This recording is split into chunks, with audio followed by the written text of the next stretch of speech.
Let's go. Let's go. I'm loving the new intro, guys. If you're paying attention and looking, and you better be. You better be paying attention. You better be The looking nice at this. touch. This is a serious intro for a serious podcast. Thank you very much, Roger, for putting this together. This is legit. Welcome back, ladies and gentlemen. Welcome back. Welcome back to another episode of the Bush League Huddle Fantasy Football Podcast. I'm Fab, and I'm joined as always with Raj and Nacc. And today we are diving deep into the tight end position. Pause for the 2026 fantasy football season. We haven't had a pause in a while. I thought it was a good one.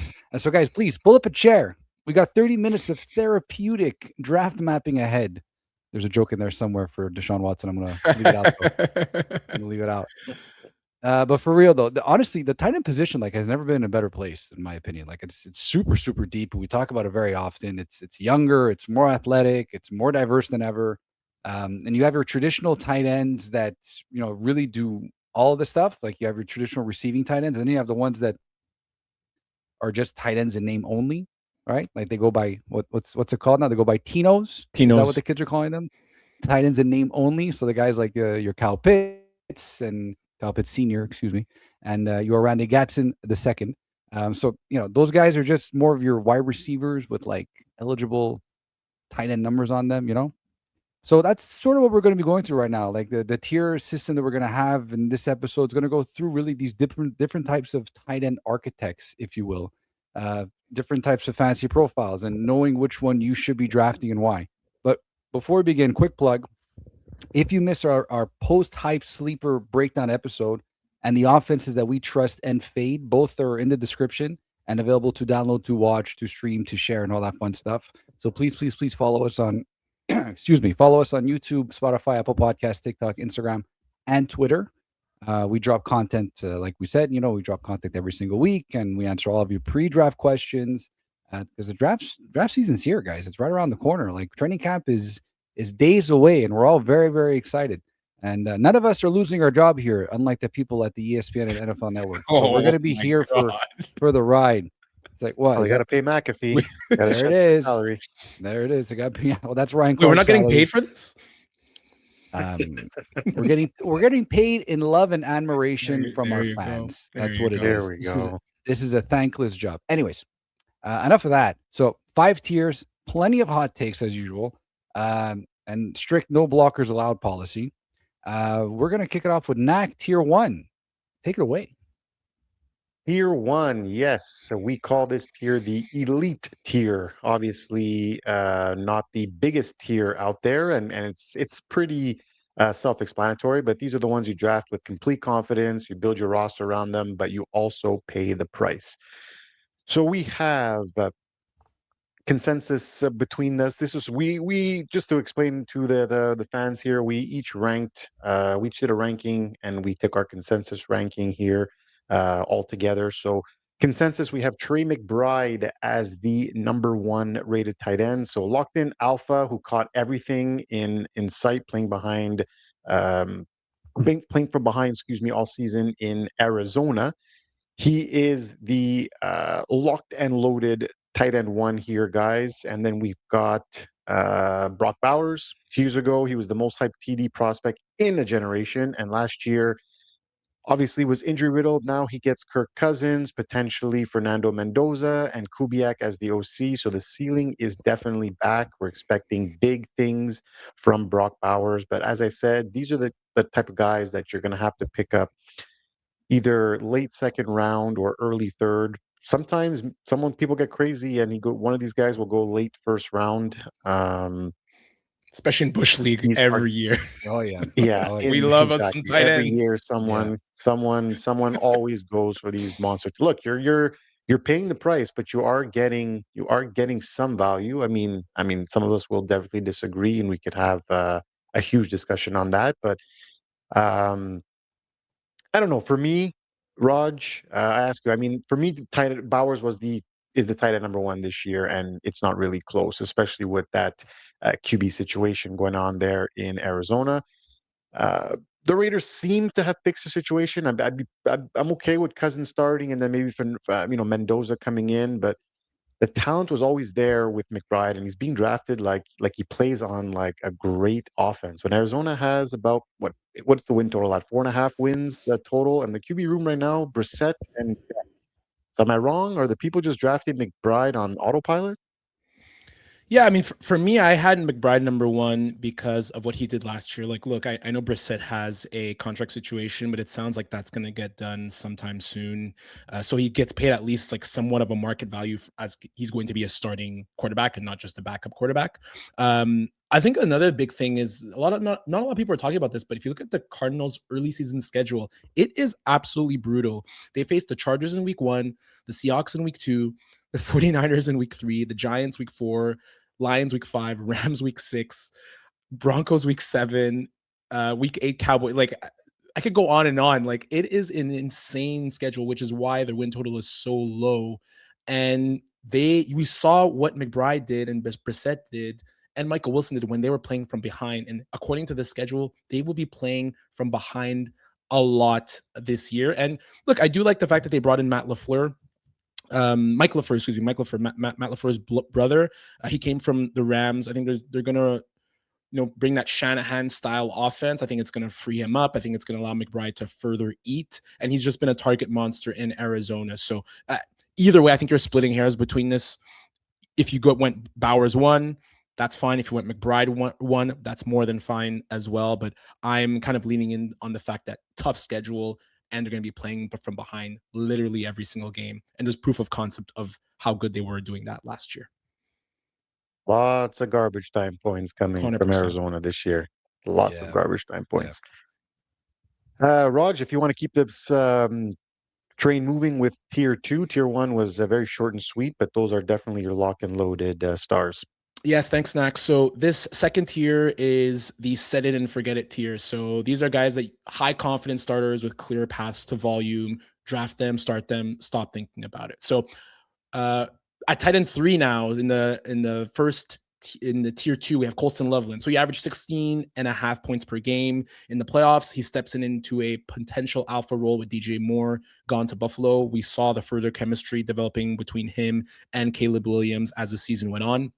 Then at tight end 4, again, these are composite rankings, a combination of all three of us. So tight end 4, we have Tucker Kraft. So he averaged tight end 4 numbers before his injury last season. Fab actually had him as his tier 1 tight end. No one else had Tucker Kraft as a tier 1 tight end except for Fab. So that's something maybe we could explore after. At tight end 5, we had Harold Fannin Jr., elite talent, very, very strong rookie year. He's walking to the worst fantasy environment in the league, or one of the worst in the league, with a QB situation that isn't currently settled, but he had a very, very, very strong rookie year. Then we have 6, Tyler Warren, tight end 6, Tyler Warren. He averaged tight end 6 numbers before Jones went down, but he only got relegated to tight end 26 after Jones was down, and then the offense with the Colts is sputtering a little bit. So the talent is real. I think the QB is the question on that front. And then at tight end 7, we have Kyle Pitts. He finished as the tight end number 2 last year. I've been very critical of Kyle Pitts in the past. I think he finally redeemed himself. I'm the only one who's fading him into tier 3. A big part of that is due to the lack of touchdowns, but either way, I think he's pretty much a set it and forget it tight end in this tier. Fab. Pitts finished tight end 2 last year, and the market has him going as the tight end 7, so around 69th overall, which feels like a discount. I also think Warren is a bit of a trap at 66, considering Daniel Jones, considering the injury history with Daniel Jones, considering how he faded last year and the Colts collapse. So do you trust any of these guys as true weekly anchors, or are we all just hoping here? Well, I definitely trust Kyle Pitts. I think Kyle Pitts has earned your trust. I think at this point in his career, this is 5 seasons in, he's played a full slate of games in every single season except for one in his sophomore year. His touchdowns have only increased year over year over year, albeit small margins, but still. Last year, he had 900 yards and had like 125 targets for 90 receptions or something like that. He's a focal point of the offense. He is. And I think at this point now, like Kyle Pitts deserves a little bit of weekly trust on a day in, day out basis. And he did finish as tight end 2 last year. Am I expecting the same numbers to replicate? No. But then again, rewind 12 months ago, I wasn't expecting him to finish tight end 2 last time either. You know what I mean? So I think it's still a very functional offense from a tight end perspective. I think Kyle Pitts and Kevin Stefanski being there now, it's gonna be very interesting too. And you saw what they did with Harold Fannin Jr. last year as well, right? So it's very, very tight end friendly. So I don't see why, like, Nacc has him ranked as tight end 5. That's a good spot for me too. Like, I was a little bit maybe cheaper at tight end 7, but you can't go wrong. Kyle Pitts is a weekly starter in my opinion. I don't even think it's up for debate anymore. I think it's the good season, bad season, good season, bad season trend with Pitts. I think, to your point, we talked about the Falcons last week. Zach Robinson's coming in. He runs a ton of 2 tight end sets last year with who is he? With sorry, no, not Zach Rob. No, it's going to be Tommy Reese. It's going to be Tommy Reese. But again, coming with the Kyle Stefanski offense, he also the Browns ran the most 2 tight end sets last year. So they're going to feature Kyle Pitts a lot. I don't know who the backup tight end is. And another thing we talked about is just the wide receiver room. It's going to be Drake London, Jahan Dotson, And Olamide it's gonna be very Zaccheaus. empty. It's going to be very empty. So, Yeah. Fab, before we move on, I just want to get your take on Tucker Kraft. What was your case for him being a tier 1 tight end? Well, we spoke about it last week on our offenses to fade, and I think one of the questions was, is it the wide receiver room a socialistic wide receiver room like it always is? And the answer is yeah, because the wide receiver 1 is Tucker Kraft, and the guy was putting up bonkers numbers in the first 2 months of the season last year, and he's the only guy, in my opinion, that deserves to be in the same sentence, in the same phrase, in the same tier as Brock Bowers and Trey McBride. And you saw it last year too. The guy at the very beginning of the season, and I know like it's a very small sample size, but he was Jordan Love's go-to guy. He had super deep average depth of target. He had great touchdown numbers. He had great reception numbers. He was the motor in the offense. And it's just really unfortunate that he had the injury that he did. You'd assume that he comes back to full strength at the beginning of the season. I think that's yet to be determined right now. We're still very early out from training camps and everything. But for me, Tucker Kraft, like, I have him ranked as 3rd. You guys have him as 4. The market has him at 6. If he's there for me at that spot, like, if people are scared of drafting him and he drops a little bit, hey, let's go. Your garbage is my treasure, So that's how I see Tucker Kraft. Yeah, hard to argue, and I think the infrastructure there, like, I think a lot of times we complicate things with regards to fantasy, but if you factor in the QB is still very solid. Say what you will about Jordan Love, very solid. The play caller is good. The infrastructure is good. There's a running back. I think this is it makes a ton of sense on that front, Fab. We'll move on to tier 3. Fab, lead the way for tier 3, please. Yeah, thank you, Roger. So tier 3 startable. So these are your viable weekly starters with the real question mark attached to them. Health situation or target share. So just know what you're getting into, right? So the first guy we're going to start off with is the most likeliest of candidates, Mr. Isaiah Likely. So he is now playing for the New York Giants, and so Mark Andrews is gone. He's still in Baltimore. It's more Isaiah Likely's gone, but so Andrews is not there anymore. Likely is now full time with the Giants in a Matt Nagy system that historically targets tight ends 29% of passes, which is a nice chunk. So full time role for this first time in his career is very encouraging. Ranked at 9 is Travis Kelce, who finished as tight end 3 last year. So he still continues to defy father time, it seems. The market has him as tight end 10 at 95th overall, which is just crazy considering the guy finished as tight end 3 last year. Roger actually has him ranked 13th. It drops him into tier 4. So the biggest individual fade on the board. Roger has a thing against Taylor Swift, and I guess Travis Kelce is just, He hates Actually don't. Travis Kelce. Actually don't. I'm he really just starting to like her Kelce. music. I'm kidding. I'm really starting to like her music. I'm kidding. Everyone does as they get older. It's funny. He's a saint. Sam Laporta, Bush League Huddle rank number 10. So he finished as tight end 3 as a rookie, Sammy the Door, and a tight end 8 in 2024, and just 9 games in 2025. So the new OC, Petzing, historically feeds tight end. And so this could be interesting over there too. The tight end market has him ranked as tight end 8. And George Kittle, man, this is probably Tight End University's very own and the most, like, we can say, well-rounded tight end of the entire tight end ranking. I think we can all agree on that. Tore his Achilles in the wild card round against the Eagles. The talent is elite, but the health is the only reason why anyone's fading him. But according to him, he'll be ready for week 1, which is miraculous. The guy just tore his Achilles in the wild card. So just watch camp reports very, very closely.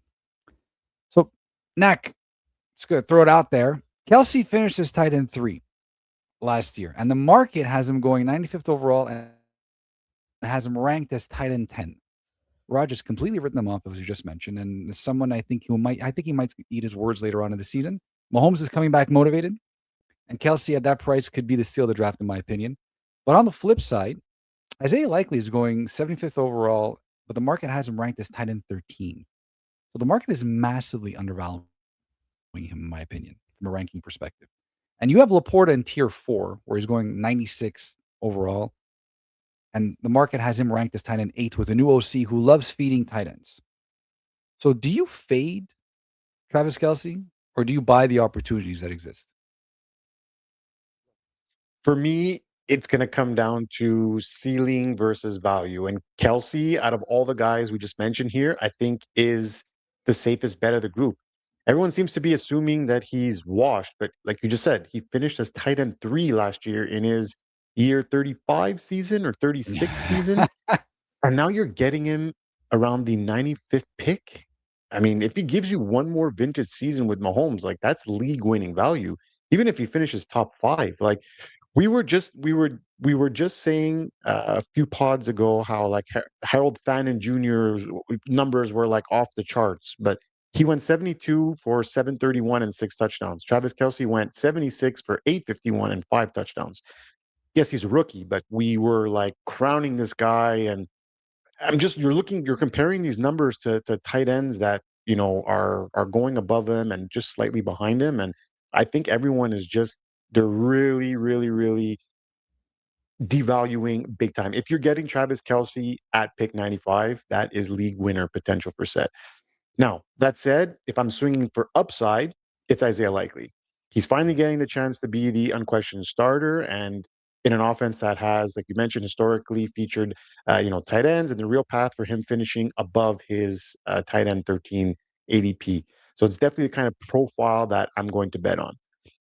And Laporta, like, look, Laporta is a buy for me too, but people seem to forget how dominant, like we said, he was in his rookie season because last season was, interrupted by injuries. But a new coordinator that, like you said, and has a track record of involving tight ends, it adds a little bit of optimism. So I'm definitely not fading Kelsey, and I think it's like I said, it's one of the best values at the position. And if I'm planting my flag on a player that can dramatically outperform where he's being drafted, it's definitely likely. But look, let's just say Kelce offers the floor, likely offers a ceiling, and Laporta sits somewhere in the middle of that. So with a realistic chance to bounce back. Can I Yeah. can Yeah, I sir, go counter ahead. can I counter quickly? It's not that I have Travis Kelce hate. It's just I look through his game log. There's about 5, 6 games where he barely crosses 5 fantasy points, right? Like, look, it's normal. He's older. Mahomes wasn't there for what is it, like the last few games of the season, I believe. But still, to me, he looked slow. He looked old. We talked about in the last episode for our fade offenses, the Chiefs offense, it just feels very, very stale. They haven't really brought any new concepts or new innovations, which I think that's where I really agree with your point, Nacc. Like, I'd much rather go for the upside play, even some of the upside plays in the next year that we're going to talk about over a Travis Kelce personally. Sure. I'm just like, for me, the way I look at it as he doesn't need the money, obviously. He just married a billionaire. And he probably has to know that his team is not championship caliber. So like why come back if you think you couldn't do it? Like he's got to know that he doesn't have a realistic shot at winning this year. So that's what gives me the optimism to say if I'm getting him at the 95th pick as tight end 10 or 13, like I'm grabbing that every day of the week. Yeah, I really agree with Nacc on this one there. I think the value associated to Travis Kelce right now is just bonkers because you can even argue that Travis Kelce's floor won't be much lower than Isaiah Likely's ceiling. And the only reason I say that is because, and that's not a knock on Isaiah Likely, it's because Travis Kelce has been tight end 1 or at worst tight end 3 for the last 10 years. This guy's getting 1,300 yards and 10 touchdowns every other year. And only now we're starting to see him fall off And the numbers he's falling off with, in quotation marks, are the higher end numbers that you would get from most of these guys that are ranked in around the middle to the end of this tier, right? So you're getting bona fide like mid-tier tight end numbers, like 10 and 5, 10 and 6 for like tight end 10 value. I think it's huge. And again, like no knock on Isaiah Likely, but this is the ceiling for Kelce for me is the floor for Kelce for me is way safer than the ceiling of Isaiah Likely. And this is coming from a Giants fan. But with that being said, we are going to move it on to tier 4. Nacc, I think this is your tier to take care of. That's me, baby.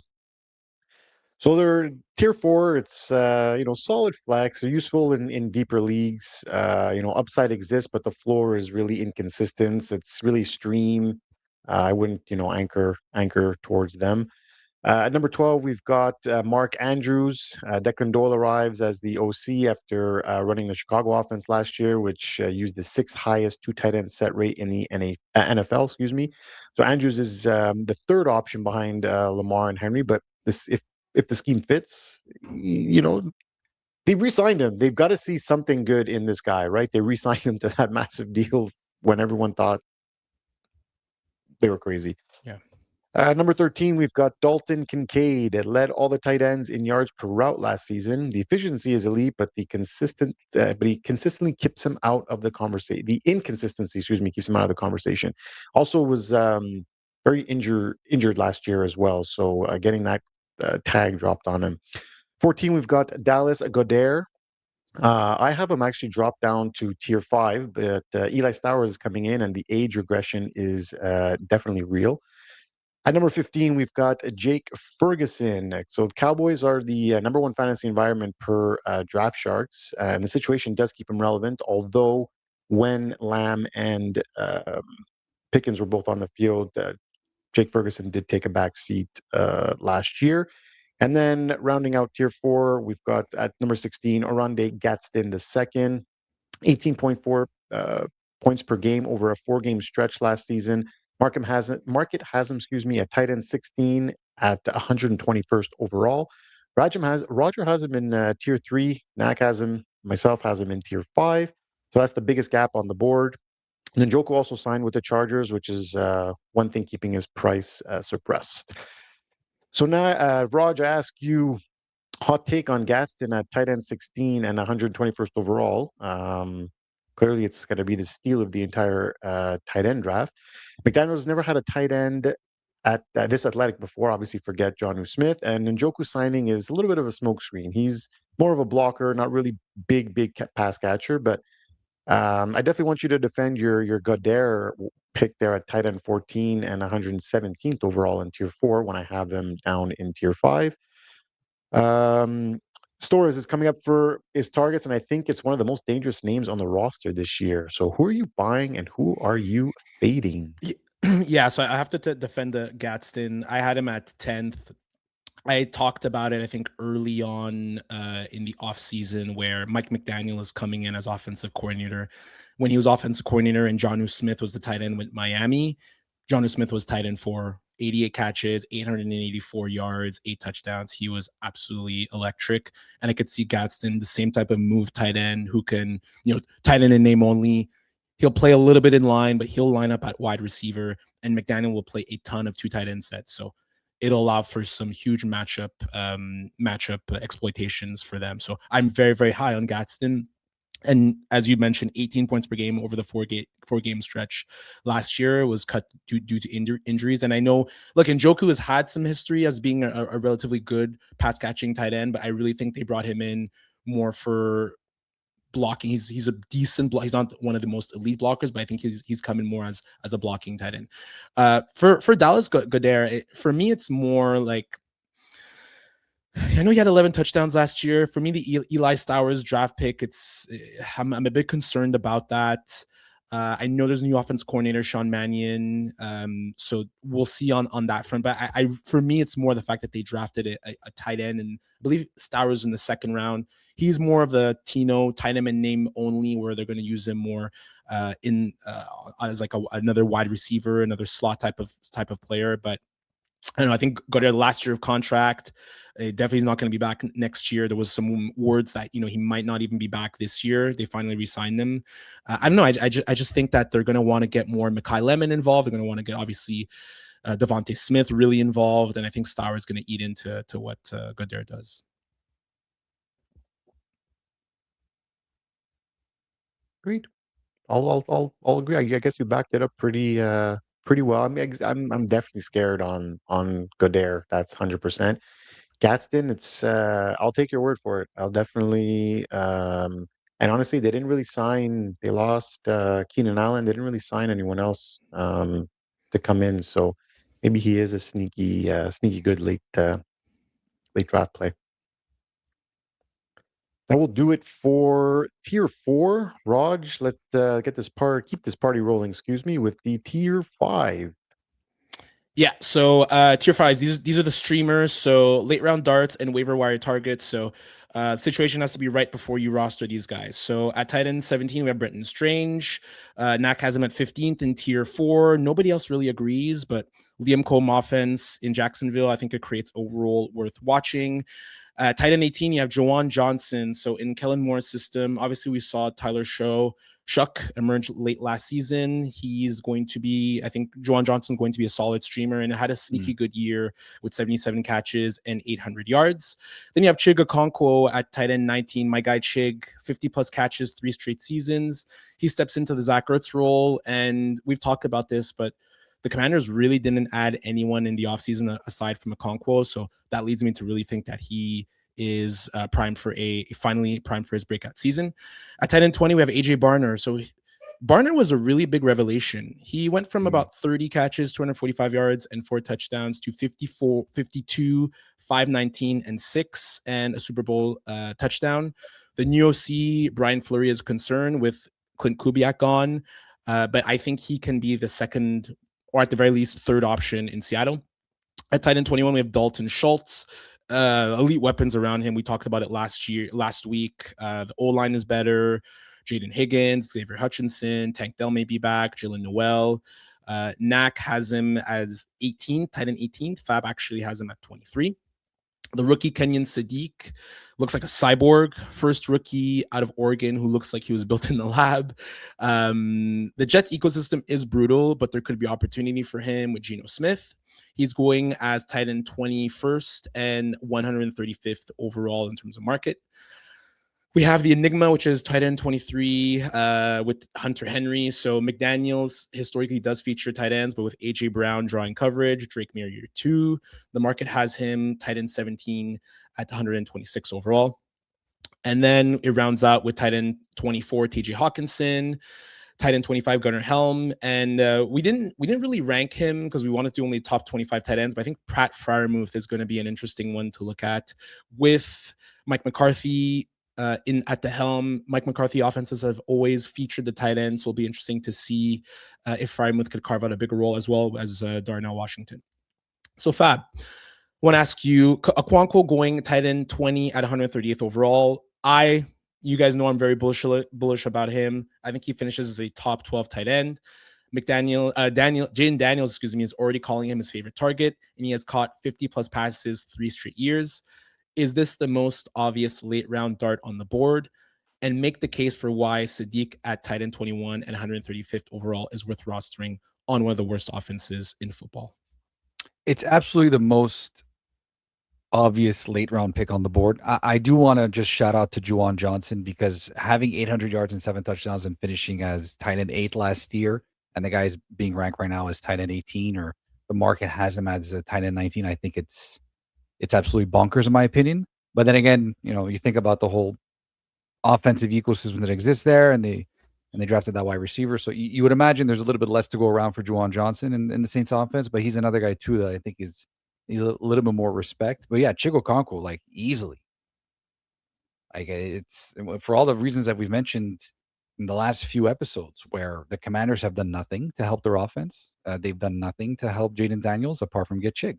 And Chig is a very good tight end, and he's a very good pass catching tight end. And I think there's a serious opportunity for him and a serious path for him to have weekly streaming appeal but also to be like a weekly starter as well too. Like depending on who you have as your other, like let's say you draft I don't know, say you draft like Travis Kelce and he gets injured and Chig is your second tight end, right? Well, you can slot Chig in up until Travis Kelce comes back, and it's as if nothing's gonna like you're not missing all that much. So I think there's a lot of respect needs to be put on Chig's name at tight end 20. And to make the case for Kenyon Sadiq, so Geno Smith, if he does one thing well, it's he throws the ball. He throws it a lot. To the opponent? To the a little bit to the opponent, but also to his players as well. Jets don't have a horrible or his girlfriend. Or his girlfriend. Jesus. Wow. That's well done. Comedic timing. That's your forte. I lost my train of thought. Yeah. So the Jets don't have a horrible offensive line, very much middle of the pack. So I think a little bit better than what he dealt with in Oakland last year. Sorry, in Las Vegas last year. So, and he is a phenom in the sense that, like you mentioned, he built in a lab and all that stuff. And they drafted him, but they drafted a lot of pass catchers, the Jets, right? So I don't know how much is going to be able to go around. And there's still Garrett Wilson that really commands a lot of targets too. So it's Kenyon Sadiq going as tight end 21 for me. He won't finish much higher. I think he'll have some weekly streaming appeals, but it's going to be tough to trust on a weekly basis.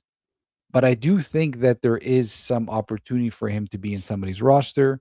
And I think he is worth a flyer towards the very end of the rounds, just because he does have that high upside fantasy appeal from a tight end perspective. And if you look at all the other guys that are ranked over here, like I'm sorry, Brenton Strange doesn't interest me. AJ Barner, Yeah, same. okay.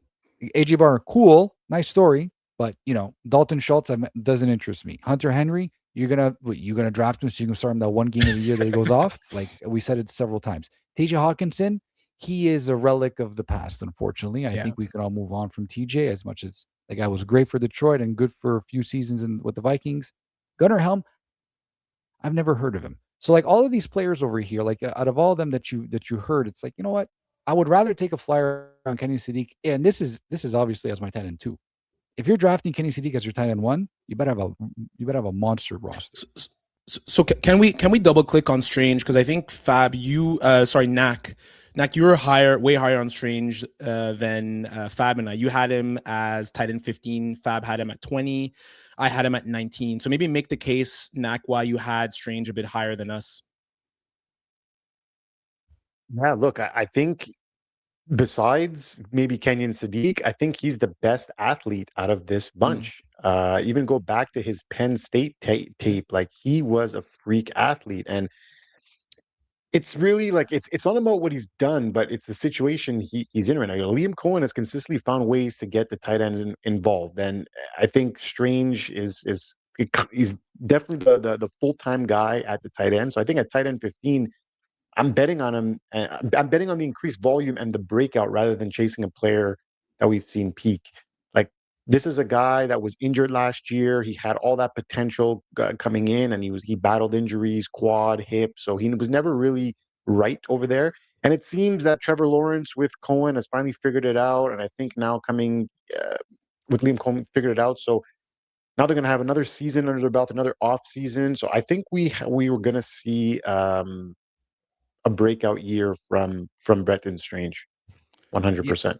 Yeah, just to add on that, Nacc did bring up a very good point. Like he was injured for a period of the time last year, and he came back and played objectively better than how he played in the beginning of the season when he was healthy before he got injured. So, yeah, like I mean, I don't want to poo-poo on Brenton Strange altogether, but it's just that, like, I'm ready to miss me a little bit on this, and I'd rather chase the upside elsewhere. That's sort of where I'm at right now. I think I agree with Nacc. The talent's there. I think maybe what concerns me is more there's a lot of mouths to feed in Jacksonville. And I think everyone's forgetting about Travis Hunter this summer, rightfully so. But it doesn't sound like it sounds like he's going to play more. Isn't he playing more defense? He's going to play more defense, but it sounds like he's still going to play some wide receiver, which I think is unfortunate. But I don't think they have a choice. Like you trade that much draft capital because you assume that player is going to play 2 positions. You have to give it a shot to try to get him at 2 positions. So, I think that'll do it for us. That's all 5 tiers. We kind of went through those relatively quickly, but it was just to kind of give an understanding, a high level view of the tight end position. I think Fab, you said it very well. The position is in very good hands. More and more teams are running 2 tight end sets, 3 tight end sets even. So I think we're going to see more and more tight ends be a focal point in fantasy lineup. So that's it for us. Next week, we're going to dive into QB tiers. So follow us on YouTube, Spotify, Apple Podcasts, TikTok, Instagram, and Twitter. Send us any questions you have on the pre-draft process. We're going to be locked and loaded on pre-draft content in the coming weeks. So stick to the Bush League Huddle Fantasy Football Podcast. For Nacc and Fab, I'm Raj, and we will see you next time. Woo! Bye.